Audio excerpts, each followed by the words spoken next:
delighted to welcome you to this session of the 15th Jaipur Literature Festival, protected by Dettol, Banega Swasth India. This session is presented by the York University. It is our pleasure to present today Higher Learning, Tradition and Innovation. Charlie Jeffery, Shailendra Raj Mehta, and Sandeep Sethi in conversation with Malashri Lal, introduced by Rashmi, Sharma. As societies evolve, so must systems of learning. Education and innovation are indispensable to realities present and in wait. Experts in education and its many shifting frameworks come together to discuss abundant possibilities for higher learning. Professor Charlie Jeffery is the Vice-Chancellor and President at the University of York. He is interested in the optimal service research and believes that education can render to social and economic welfare. Shailendra Raj Mehta is an Indian economist, president and director at MICA, Ahmedabad, and a member of the Mission High-Level Committee of the Indian Knowledge System. Sandeep Sethi is Director of Education at MSMS II Museum Trust, Jaipur. He has conceptualized educational models which challenge societal barriers and are grounded by inclusivity and ideation. In conversation with esteemed writer and academic, Malashri Lal, they discuss the fundamental and forward-looking dimensions of learning. Introduced by Dr. Rashmi Sharma, State Project Director, Samagra Shiksha, and Additional Commissioner, Rajasthan Council of School Education and Commissioner, School Shiksha, Jaipur. Charlie Jeffery. Charlie Jeffery is Vice-Chancellor and President, University of York, and former Senior Vice President at the University of Edinburgh. His academic background is in the study of politics. He is passionate about the role universities can play in bringing benefit to the places in which they are located. Jeffery is currently working with further and higher education institutes, private sector partners, and local authorities in and around York in shaping economic development programs in the field of biotechnology and around York Central, one of UK's biggest brownfield development sites. Shailendra Raj Mehta. Shailendra Raj Mehta is the President, Director, and Distinguished Professor of Innovation and Entrepreneurship at MICA in Ahmedabad, India. Earlier, he headed Oro University and Ahmedabad University. Before that, he had stints at Duke CE and the Indian Institute of Management, Ahmedabad, and Purdue University, where he taught economics and strategic management. Sandeep Sethi. Sandeep Sethi is Director, Education, MSMS II Museum Trust, Jaipur, an alumnus of Narsi Mohanji. Sethi is an educationist to the core and a firm believer of experiential pedagogies. He thinks out of the box and believes in making education fun by experimenting, evolving, collaborating, and sharing experiences. Sethi pioneered education through theater and developed the pedagogy of studies through graphic novels at the Jaipur History Festival. Malashri Lal.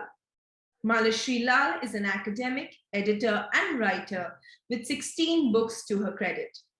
She retired as a professor from the English department of the University of Delhi with a specialization in literature and gender studies.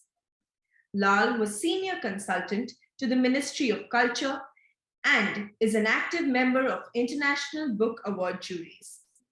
She is currently on the English Advisory Board of the Sahitya Academy. Rashmi Sharma. Rashmi Sharma is the State Project Director of Samagra Shiksha and Commissioner of School Education, Government of Rajasthan. She has been in public service since 1994 and has worked across various social sectors, including health and women's empowerment. Sharma was instrumental in enabling the rural poor to increase their household income through sustainable livelihood, enhancements in Ajivika, National Rural Livelihoods Mission. Sharma has an MPhil in Public Administration and a PhD in Motivation and Morale. Please feel free to send in your comments by typing them in the comments section. Do follow our social media handles to get notifications on the upcoming sessions. Please tweet using hashtag Jaipur Literature Festival 2022 and tag @Jaipur Litfest. Ladies and gentlemen, we present to you Higher Learning, Tradition and Innovation, Charlie Jeffery, Shailendra Raj Mehta, and Sandeep Sethi in conversation with Malashri Lal, introduced by Rashmi Sharma. A very, very warm welcome to all of you in the Pink City, Jaipur, and we are here again in the beautiful Jaipur Literature Festival. So it's a privilege indeed to welcome Professor Charlie Jeffery, who's the VC and President, University of York. Welcome. Professor Shailendra Raj Mehta, who is heading President and Director at MICA Institute, an institute par excellence. Dr. Sandeep Sethi, coming from Pink City itself. Welcome, Mr. Sethi. As we heard, you are into so many other things apart from the basic hardcore education sector. So you're Director Education in MSMS here in the Museum Trust.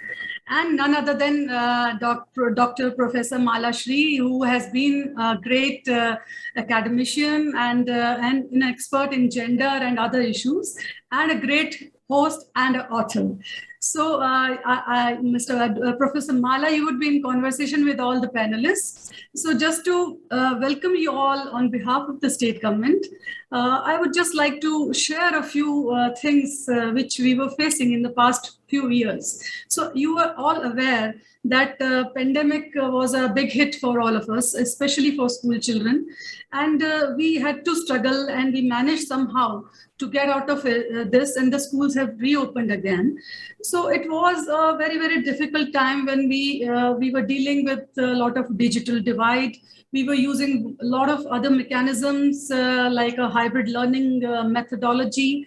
We were using online classes, and I am sure all of you are aware how difficult it is to connect with the children when you are teaching online. So a lot of these things happen. Still, sharing with you, I am privileged to share that we in the government sector, we managed to have a jump of enrollment of students in the school for about an increase of about 10 lakhs. And the most interesting thing was that out of those 10 lakhs, 50% were girls. So if I may say that we were able to achieve some positivity out of this negative atmosphere, we were able to do so.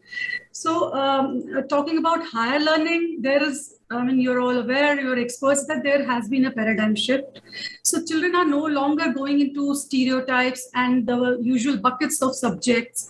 They are trying to choose subjects which are par excellence. They're trying to choose subjects which are niche, like something like we study in MICA. There is absolutely a different set of things they are being taught there. And so children are choosing their options. So as the new education policy is already in place since 2020, we are no longer getting restricted in the subject-wise categories. We are having options. Children are wanting to study not only in good institutions in India, but they are also keen to study abroad. So what the state can do is, it's a very limited thing. We can push children to have a very nice school education background. As Mr. Sandeep was saying, we have to also take into account various other things, like not only the academics part, we also look up to, if they're the girls, we are also trying to give them self-defense training. We are also trying to give them cyber, the sort of a cover against the cyberbullying, which goes hand in hand when they start using so much of digital equipments. So we are also trying to catch hold of all other support, and at the same time, we are also supporting them in terms of pursuing their academics in higher education in other countries abroad also. So that kind of funding is also being provided to a few meritorious students who just top in the 10th class, so that they can achieve certain heights in the areas of their interest. So, of course, their career options are wide, and it would be great to have insights from all of you and to learn from you and your expertise. So, very, very warm welcome to all of you again and in the Pink City. Thank you very much, Rashmi Sharma.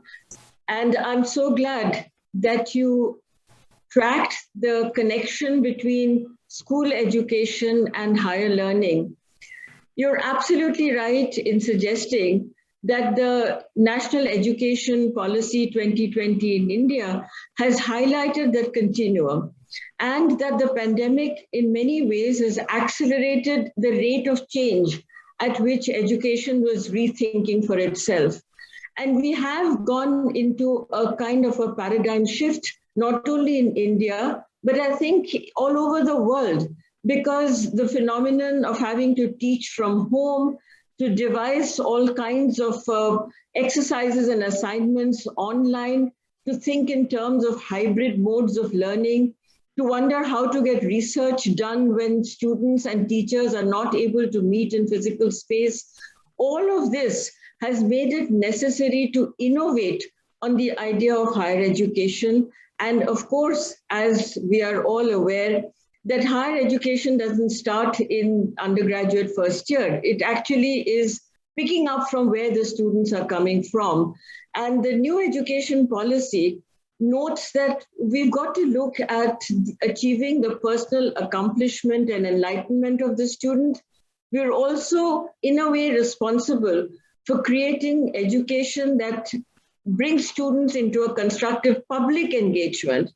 And further, and I like this very much indeed, that there must be a productive contribution to society through the education that we are giving. So the old idea of higher learning or higher education being a sort of rarefied academic discipline of books and a philosophy of education has actually been challenged and opened up in another direction of education that is higher learning and research, but it also has a purpose, and that purpose is to develop certain tools within society for the upliftment of all and to respect the diversity of any country where the education segment is operational. So with that kind of a thought that I have, I would like to request our three eminent panelists to present their viewpoints, their vision, their achievements, their hopes and aspirations for the education sector. So may I first call upon Professor Charlie Jeffery, the Vice-Chancellor and President of the University of York, to present his views, please. Thank you so much. And what a pleasure it is to be at the Jaipur Literary Festival. I've had a long association with the Edinburgh International Book Festival, and we have a brilliant annual festival of ideas in York. But this is perhaps the most important forum for ideas and creativity in the world. And I'm really sorry we can't actually be together in Jaipur, perhaps next year. I wanted to play a little bit on the title of this session about tradition and innovation in higher learning.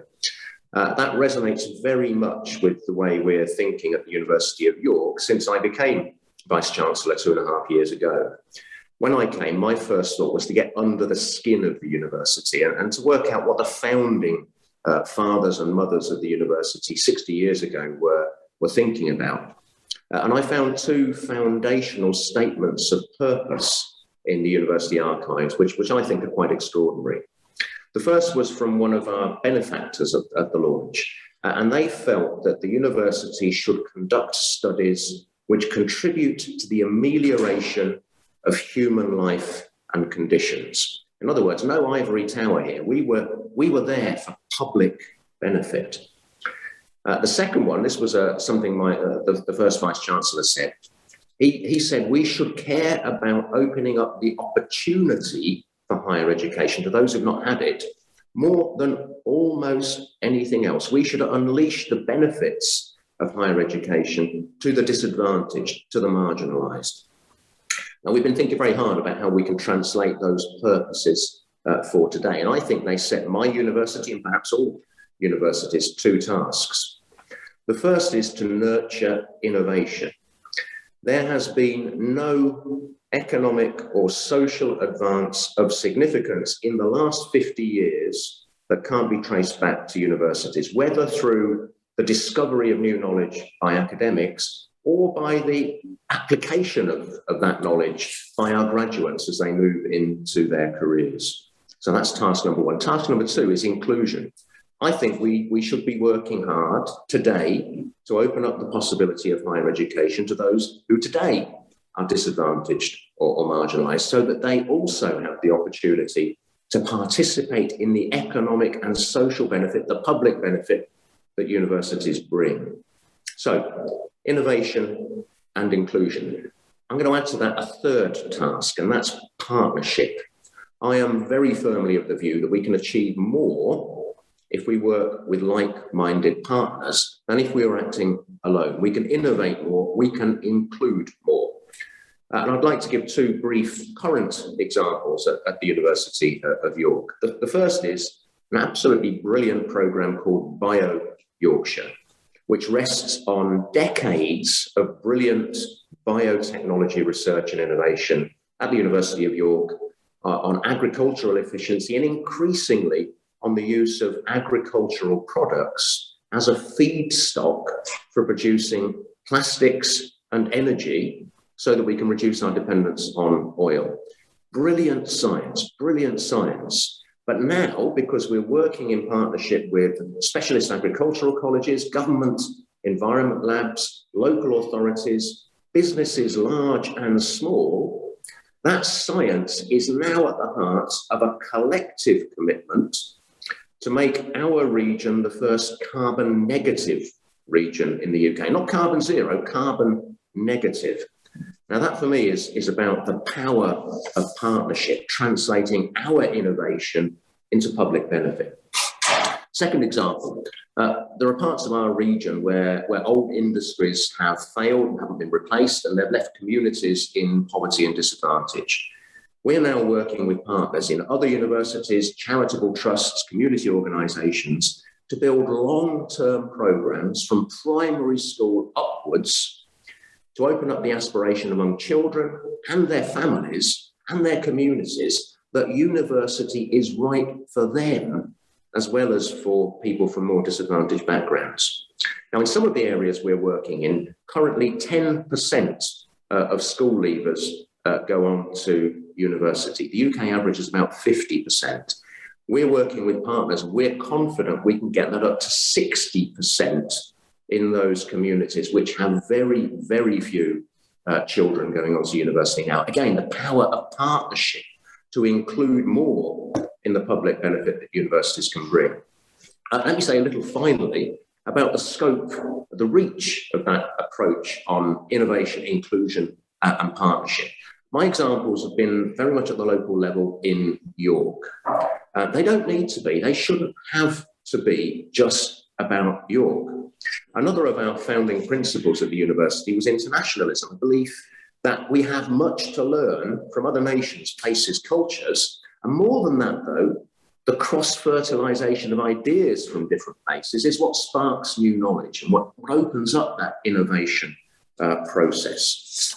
For example, some of that biotechnology work I spoke about, we have lots of good collaborations in India, thinking about the ways in which we can develop agriculture more efficiently or use agricultural products for new net zero purposes. And I think we can say the same for inclusion.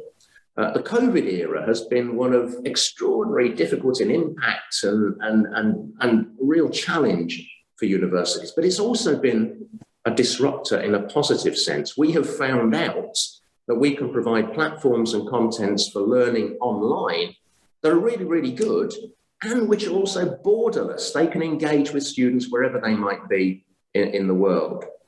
So if indeed we care more than anything else about opening up the opportunity for higher education, we now have much, much better opportunities and skills to work with partners around the world to include more in that opportunity for public benefit that higher education can bring. That for me is such an exciting prospect, Mala. Thank you so much, Professor Jeffrey, for signposting the idea of inclusive education and innovation and partnership. And this is a good point to transit to our next speaker, Professor Shailendra Raj Mehta, who's heading MICA, which is the most innovation-centered programs in management and entrepreneurship. And Professor Mehta, you also have an interest in Indian knowledge systems. So this point of how the traditional knowledge and the new knowledge, how these things can get combined, how we can create new educational patterns, which bring the best of the old and link it to today's requirements, because the relevance of education is something which everyone is now worrying about.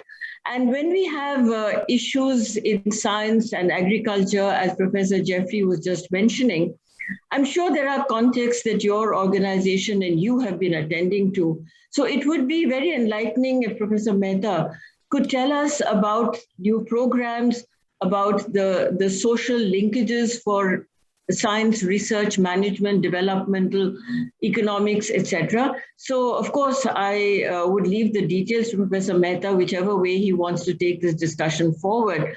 So, over to you. Thank you, Professor Lal. I will stick to your brief, and I will actually talk about some aspects of tradition that are very important to emphasize as technology is undergoing a revolution, right? And as modes of instruction are revolutionizing. I will also build on what Professor Jeffrey just pointed out. In fact, he talked about innovation, inclusion, and partnership. And these are foundational values of the university for a very interesting reason. So let me focus on that. 500 years ago, if you look back, so Clark Kerr, who was the founder of the University of California system, the founding chancellor, he said that in 1520, there were some institutions of which only 85 have survived 500 years later, right? 70 of them are universities.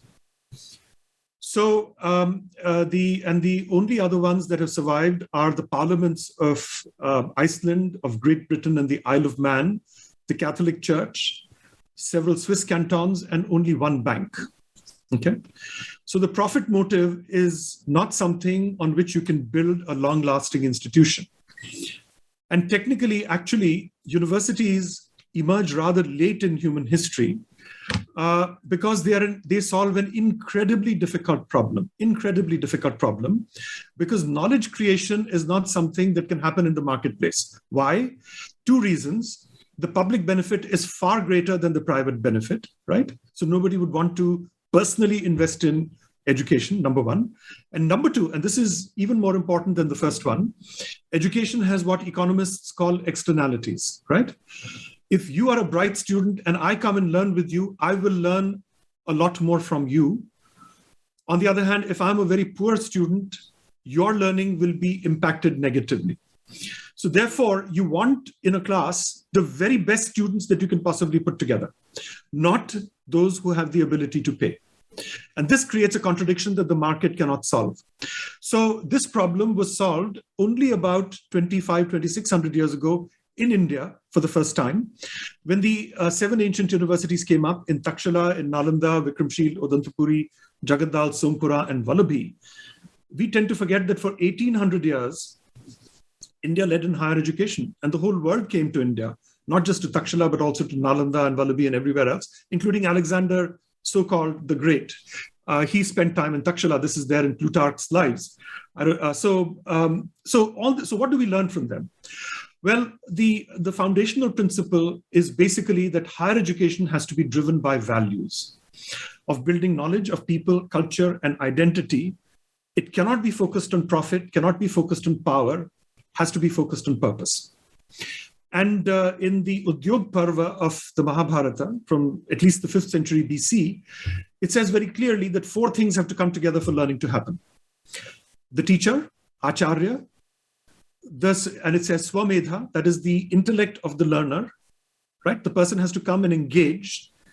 Third, Saha Brahmacharibhya, that is the fellow learners. And fourth is time. If you think about it, this is the best formula that you can find for education.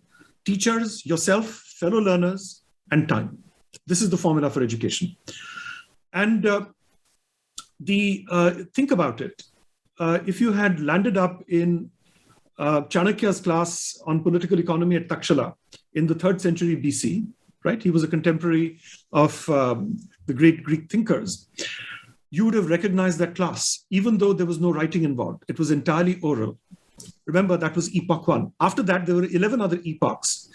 Writing then was introduced, that was number 2, then manuscripts, then paper, then textbooks, then radio, then cassette tape and CDs, then TV, then satellite instruction, then videotape and DVDs, then internet, and now MOOCs. But the fundamentals have not changed. What are the fundamentals? Learning, number 1, is a social experience. Privately, you can only do so much. Number 2, it needs a teacher who looks you in the eye to see if you've understood and who engages in a conversation with you, a dialogue, a samvad, if you like.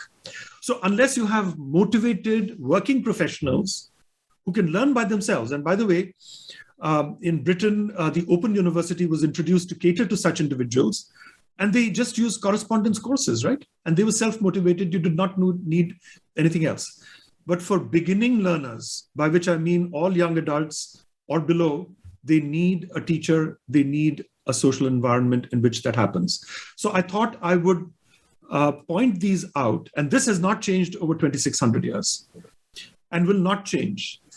Unfortunately, a lot of discussion that we have around technology seems to believe that if you just allow students to engage with technology, but not with the teacher or with them or with each other, that you will have education. That's a big myth.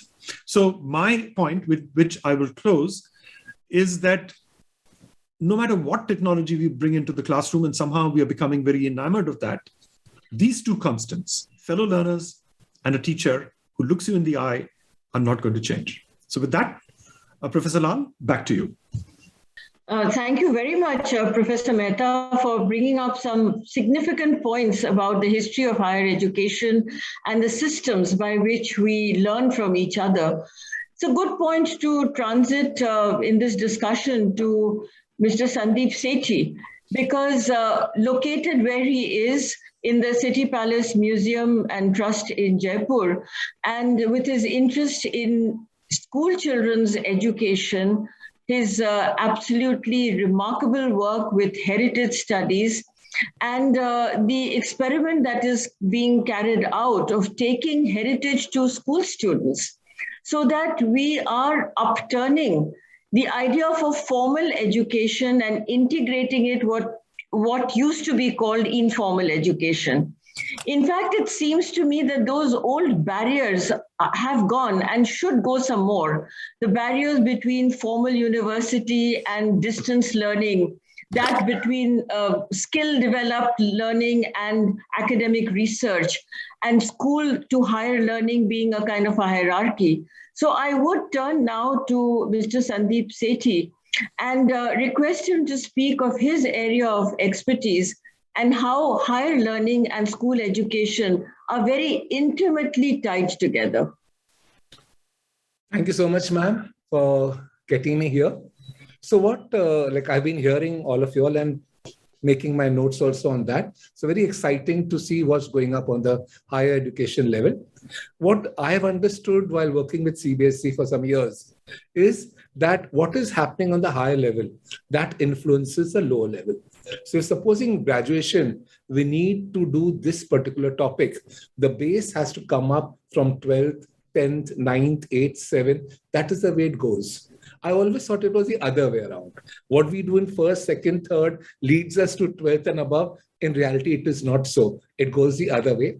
But that's the way it is, because the college people need to let the school people know what do they want the children to know before they enter into college. So it goes up that order. It took me some time to understand that system. But what really has impressed me in the past pandemic is I'm supposed to be more on the creative bench and, of course, a normal teacher in school with teaching normal children. But my pedagogies have been very, very different. I come from Bombay, Jamnabai Nasi School as a project school. So my genes come from there.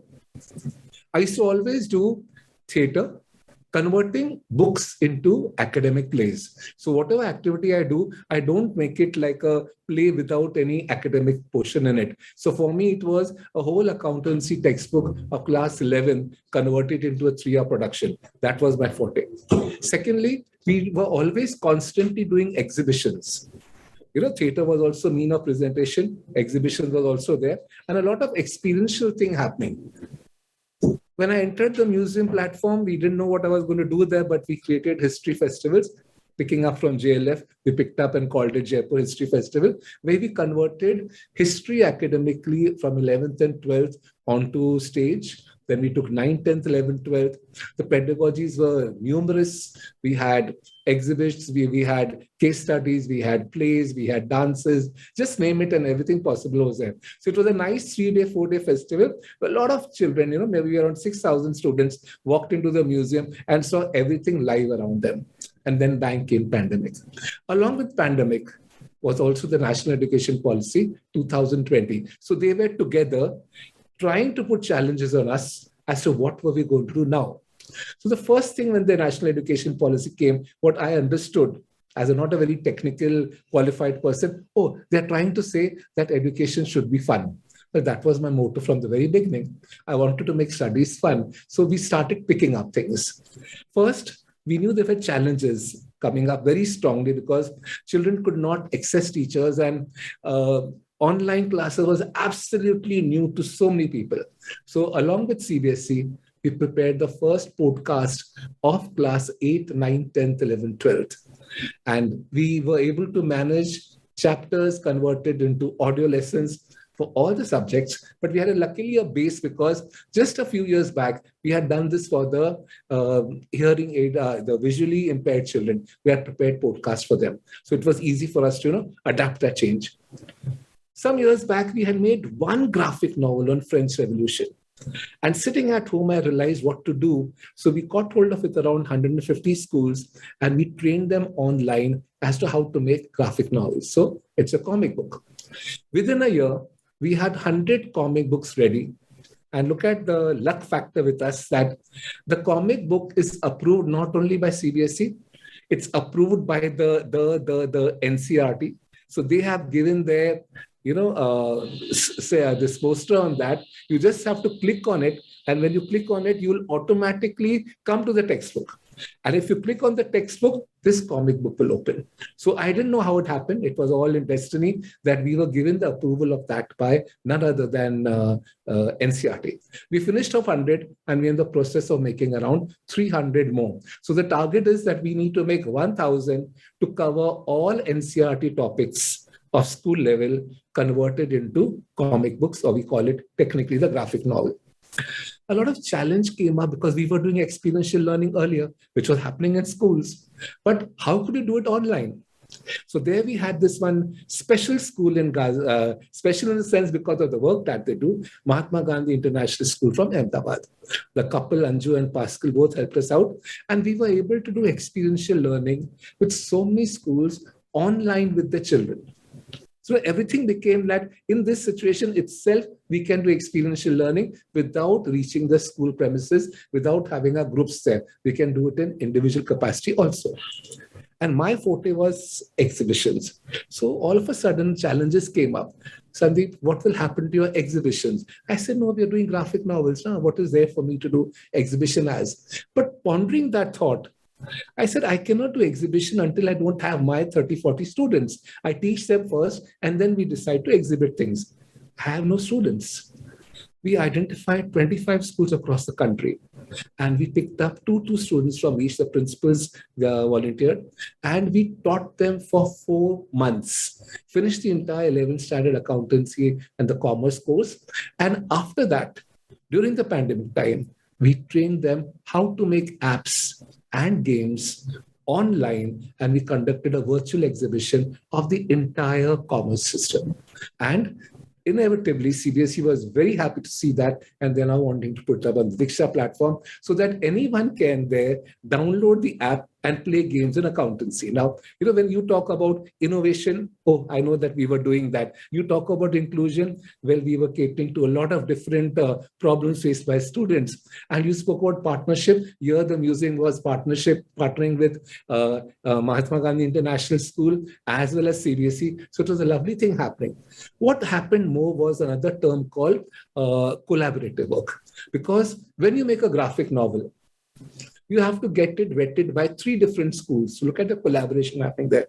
Other people were checking your work. So there were other events happening wherein schools were collaborating with each other. And this had not happened before the pandemic. Everyone wanted to work in isolation, but came pandemic and everyone was excited to work in collaboration. Another thing which came up there was like, we're just having this workshop right now in the palace is, as per the national education policy, removing of the bag, wanting to have education fun, we are creating board games for different subjects. So there's one created with the base of Panchatantra, the Thirsty Crow, which goes along not from grade 1 or 2, goes from grade 1 to grade 10, covering a lot of concepts in it. There's another game just created on adversity. And I think we have around 24 schools working right now outside this room. So I think we'll be coming up with around 20 odd more games in the coming few months. So I was just seeing how the pandemic led us to what we are doing right now and what the national education policy states.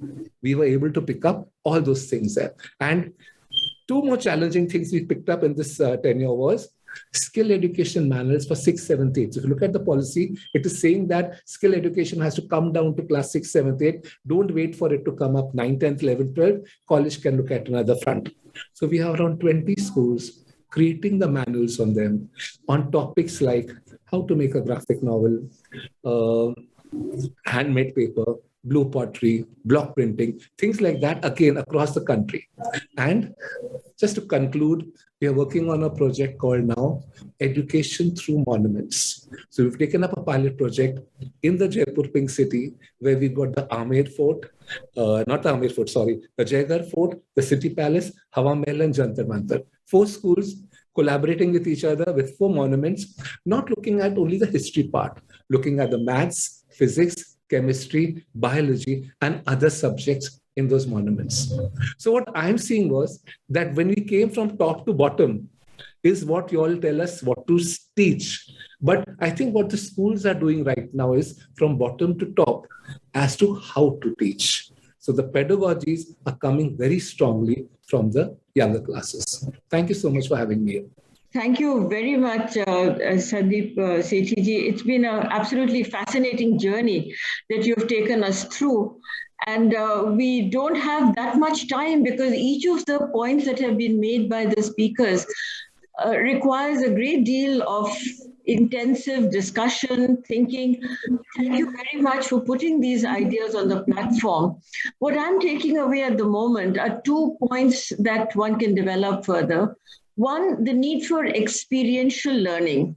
Each one of you has talked about it, particularly when Professor Jeffrey spoke about partnerships. This would mean university and somebody else. When Professor Shailendra Mehta spoke in terms of the older knowledge systems and how we're adapting them, that again means some kind of socially beneficial output that goes back into improving the situation around us. And as you mentioned, you're directly working with school children.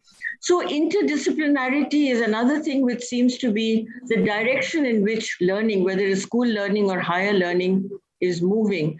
So would any of you have a brief comment to make on interdisciplinarity and also the kind of experiential work that you find as a major shift in the pedagogy of learning?